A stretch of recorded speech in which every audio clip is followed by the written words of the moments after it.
people give money and they resent it. They felt pressured, whatever it was. I felt it was inopportune. That never was the case with him or with the Ponevezher. People loved to give him money. And that was because of the type of person and the personality that he was. He also had no airs about him. He would dress informally. He never put on the costume, so to speak. He never pushed himself as being overly pious, though he was. He was a very, very down-to-earth person. And everywhere he went, Mr. Mendelowitz went with him. And not only because they were related, but simply he was his student. And he always would feel, he said it many times, he said, what would Mendelowitz say about this? Well, if you have in your mind the idea that your actions are always judged by a great person, so then to a certain extent you behave yourself differently. Because you realize, what would you say about this? And that was very, very important. The first year that I was a Rav in Miami Beach, so I had difficulties because of the Mesivta. There was an attempt that I thought would be good, that the Mesivta should be taken over by a large yeshiva in America that apparently was willing to do so. Rabbi Gross disagreed with that. And so there was an opportunity for us to really part ways. Could have been a bitter dispute. At the end I saw that Rabbi Gross was right. And when I told him that, so it was like nothing had ever happened between us. A rabbi has many acquaintances, he has few friends. Rabbi Gross was a friend of ours. He and his wife had an open house for me and my wife, for anybody in Miami Beach, for everybody in Miami Beach.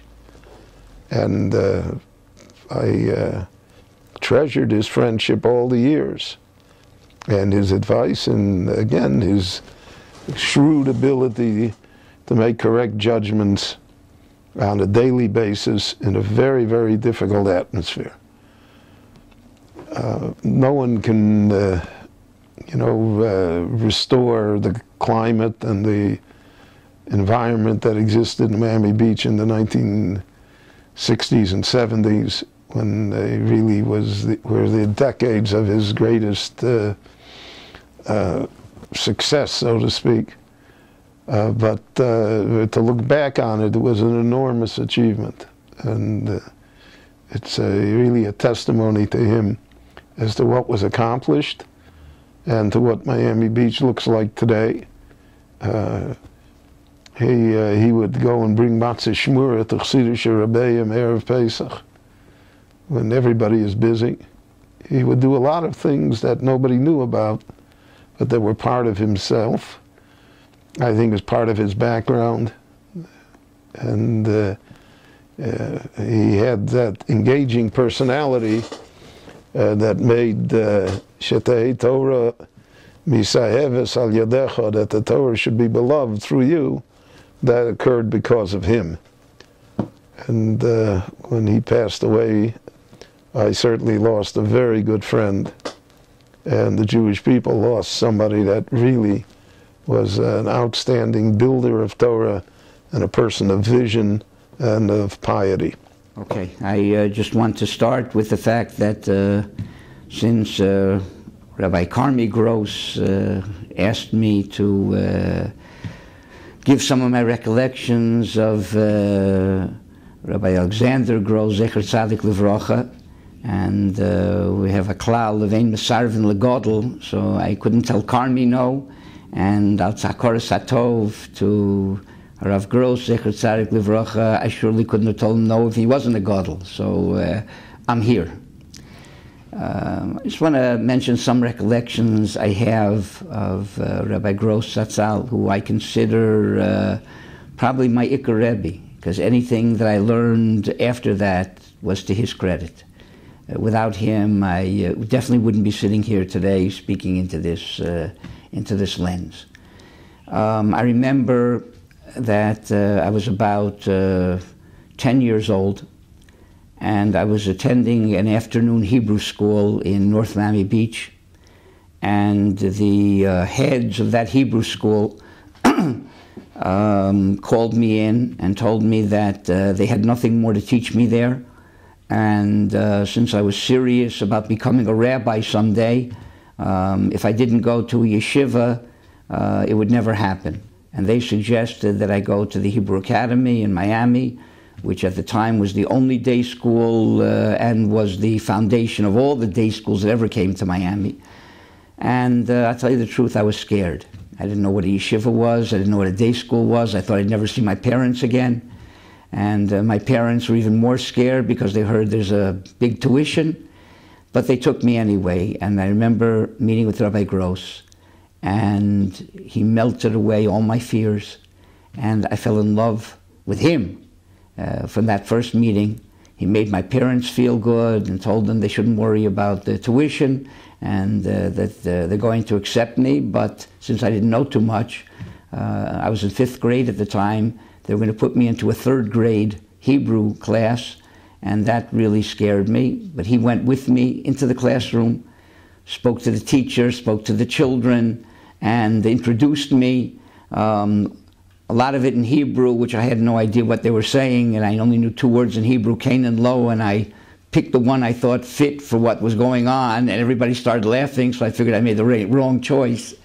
And it made me feel comfortable there, and Baruch Hashem, that started my yeshiva career in 3rd grade, in the 5th grade really, but 3rd grade in the Hebrew Academy. And from time to time, Rabbi Gross would come to check and see what was doing with me, until the time came that the board of directors decided they wanted to shore up their tuition policy and scholarship policy. And I'm not going to go into the letter that Rabbi Gross carried around with him, which I have a copy of, thanks to Carmi. Or to Shragi, maybe, I think. In any case, that's well known. That's not for now. But let me tell you some other things. I used to go around when I was about 13, 14, 12, 13, and speak at the dinners of the Hebrew Academy. Whenever they would have fundraising dinners, so they take, a poster child from the academy to speak and to get people's hearts up or whatever. And many times I would go.